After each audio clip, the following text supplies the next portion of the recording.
souhaitent se lancer dans la production de vinaigre, on sera évidemment ravis de les accueillir, de les soutenir, puisqu'on n'a pas peur de la concurrence.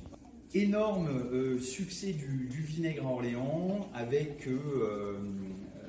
au point le plus haut de l'histoire du vinaigre, presque 400 vinaigriers, et puis surtout 80% des besoins du pays produits ici à Orléans. Sachant qu'à l'époque, on consommait encore plus de vinaigre, puisque le vinaigre n'était pas simplement un condiment pour égayer vos salades ou vos préparations culinaires, mais également un élément qui servait à la conservation des aliments. Premier objectif, évidemment, celui de produire du vinaigre, de la moutarde, mais aussi des autres produits connexes, donc le ketchup, la mayonnaise, etc. Sachant que, évidemment, le cœur de notre savoir-faire, c'est le vinaigre. Donc ça, c'est la première mission de ces ateliers. La deuxième mission, c'est de mettre en valeur notre territoire et notre savoir-faire. Mais effectivement, la force d'un produit comme le nôtre, c'est de revenir à des basiques. Et tout leur savoir-faire, effectivement, c'est de gérer ce vinaigre. Et la particularité, le tabac, etc., ça intervient quand? Ça intervient postérieurement.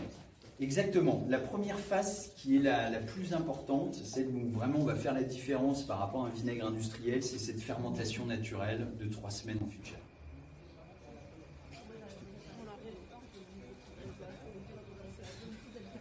Bon, moi je fais ça de là parce que sinon on va pas y arriver. Le rôle du vinaigrier, comme ça peut être le cas pour le champagne ou le cognac, ça va être de faire des assemblages pour qu'un vinaigre Martin Pourret, quand tu l'achètes, Jusqu'à cette étape comprise, tu as ou du blanc ou du rouge, le process est le même. Le process est toujours le même, quel que soit le cépage ou l'assemblage.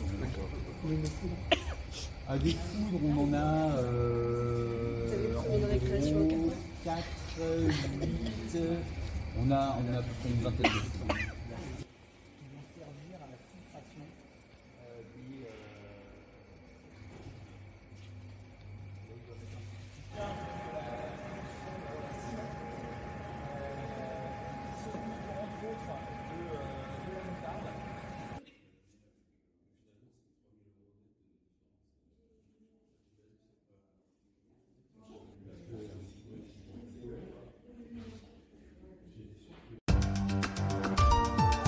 Acti.fr